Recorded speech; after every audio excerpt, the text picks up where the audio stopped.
hemen berriro daukagu 74. orrialdeko 7. ariketako D.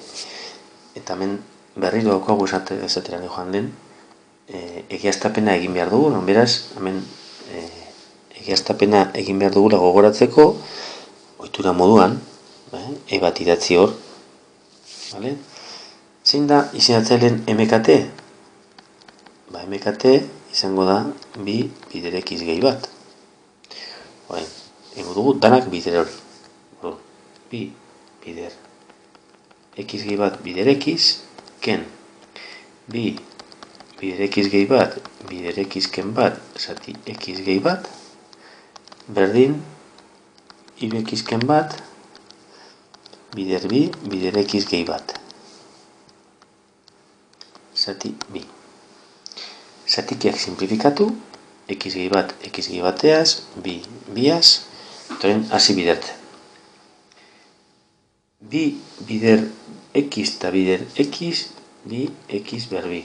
Bi bider bat eta bider x, gehi bi x. Ken bi bider x, ken bi x, ken bi bider minus bat, gehi bi. Berdin, hiru x bider x, hiru x berbi, hiru x bider bat, gehi hiru x, minus bat, bider x, minus x, eta minus bat, bider bat, minus bat. Dana alde batera pasata, hauek kenduta, berdina direlako, bi x berbi, ken hiru x berbi, gehi, parekatu ken bi x,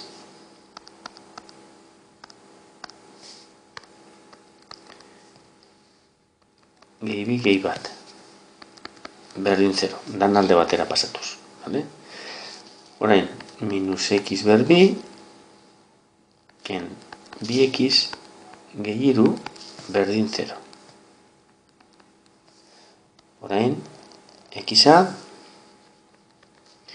bi plus minus erro lau gehi amabi zati minus bi.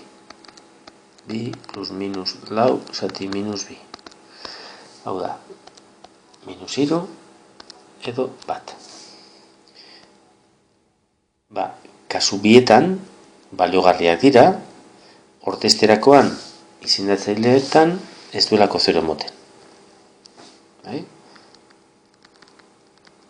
Biak dira.